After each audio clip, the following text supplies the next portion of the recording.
Out there, legal warriors, DUI charges often get reduced to lesser charges. That's what people want. Hey, could get my DUI charge reduced? I just don't want a DUI in my record. And so many people wonder, what are the reductions? What are the good reductions? What are the not so good reductions? And what are things that we should know if we're trying to get a DUI charge reduced? So if you're interested in this area of the law, stay tuned. This is the video for you.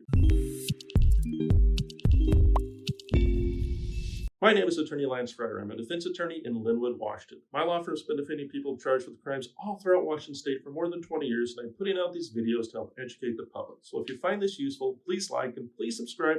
More people will get to see it. More people will get the help they need. That's going to jump right into it. This video covers reductions for DUI. That also means physical control as well. Physical control means someone was allegedly drunk. They didn't drive the car, but they had the ability to move it. So DUI or physical control. Most people don't want to get convicted of that, obviously, and they hope to get their charge reduced to a lesser charge. And, been doing this for a long, long time. I'm always explaining again and again to the clients out there what are good reductions, what are the differences, and what might matter in a particular situation. So a DUI conviction, what we're trying to avoid is mandatory jail time, mandatory license suspension, and a mandatory ignition interlock. And that varies based upon your prior record or your breath test or as a refusal, what those penalties are. And I've got other videos that cover that. This video is about reducing off of a DUI. So what is the first level reduction off a DUI, which is typically a very good result in a DUI case? It's a reduction from DUI to reckless driving. Reckless driving is defined as a willful or wanton disregard for the safety of persons or property. Just driving that way. It doesn't involve alcohol. It doesn't have to. It's not a statutory element. And the penalties are much different for a reckless driving than a DUI. Remember, in a DUI, I said there's mandatory jail. In reckless driving, there is no mandatory jail. The prosecutor can ask for jail, but typically they don't. Some counties might ask for a work crew or something like that. But the whole point of reducing off a DUI to reckless driving for most people is to avoid jail. Does reckless driving carry a license suspension? Yes, it does, but there's a caveat. Reckless driving on a first offense will carry a 30-day license suspension. Well, that's bad, Lance.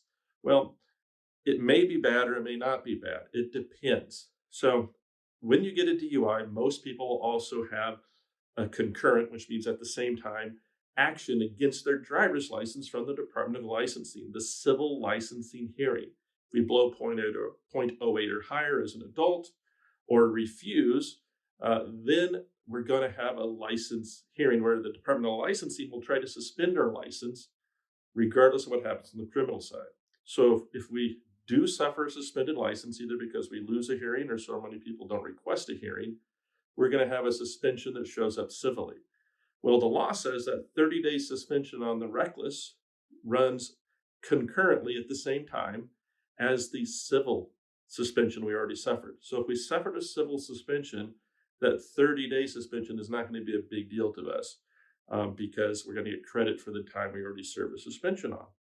So when would we want to take a more risk to avoid and try to get a better reduction in the reckless? Well, if we beat the licensing hearing or we never suffered a suspension because the officer forgot to send it in, or we blew under the limit, or some other reason why we never suffered a suspension civilly, then that reckless driving is a little more painful because it gives us a suspension that we would otherwise be trying to avoid. Well, 30 days isn't a big deal, Lance. Why do I care? Well, if you suffer any suspension, it's going to trigger a 3-year SR22 insurance requirement. And, some people want to avoid that. It could be a little more expensive, and it's certainly less than ideal. If we can't avoid it, it's always a good idea to try to. So that's the first level of reduction. It's a very good reduction if you get offered a reckless for most people. And if you got more than one offense, a reckless may trigger other things. It may trigger an interlock if it's a second offense, stuff like that. It could make us lose our firearm rights nowadays after July 23rd, 2023, if it's a second offense. But let's talk about a first offense here. Reckless is a great reduction. What's the second thing we can reduce to? Well, the thing we go for the most and sort of the gold standard is negligent driving in the first degree. That's an amazing reduction. For most people, if you get a neg 1, they want to take that and run. Negligent driving in the first degree differs from a DUI penalty in many ways. Well, like in reckless, there is no mandatory jail time for negligent driving in the first degree. No mandatory jail time. Different than reckless, there's also no suspension of our driver's license on a negligent driving first degree. So if we beat that licensing hearing, or there never was one because it just didn't happen for some reason, we don't have a suspension, neg 1 is the gold standard because we're going to avoid that suspension altogether, assuming it's a first offense.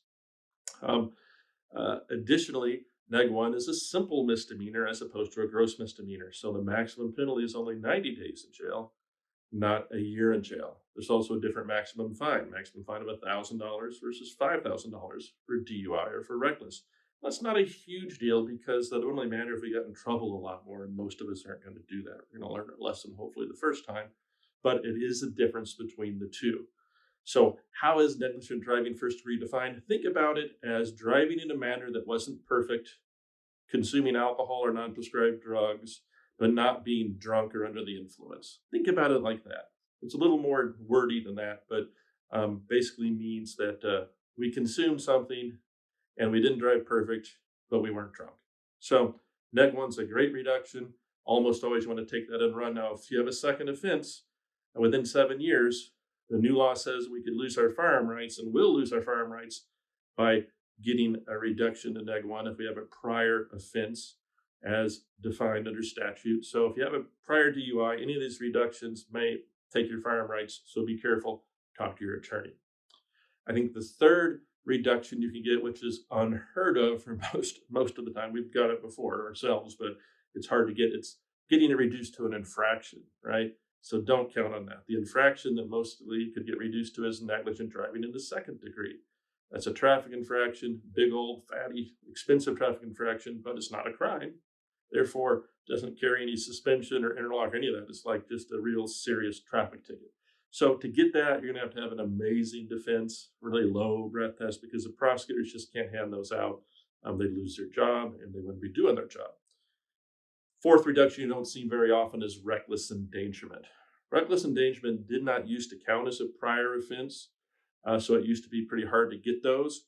It does count as a prior offense nowadays for future DUIs, so you might be able to get them a little more. There's a different license suspension stuff with that. Doesn't typically carry a suspension unless certain circumstances. So reckless endangerment's out there too. Talk to your attorney, but that's one you don't see very often. So I think those are the 4 types of reductions you can shoot for a DUI charge. Any of those reductions, except for the negligent driving second degree, will count as a prior offense for future DUIs. That means it's going to enhance a DUI in the future within 7 years, enhance the mandatory penalties. And a second offense DUI will trigger a loss of firearm rights in most cases if you take any of these reductions in the past 7 years. But it takes 2 to lose firearm rights, not just 1. So I hope you found this helpful. It's a question we get often. Most reductions are great. There are some differences. If you have questions, feel free to reach out to my office. We've been doing this for more than 20 years. Got a criminal matter in Washington State. We'll listen to what happened. We'll identify a way forward, and we will be there for you. Thank you.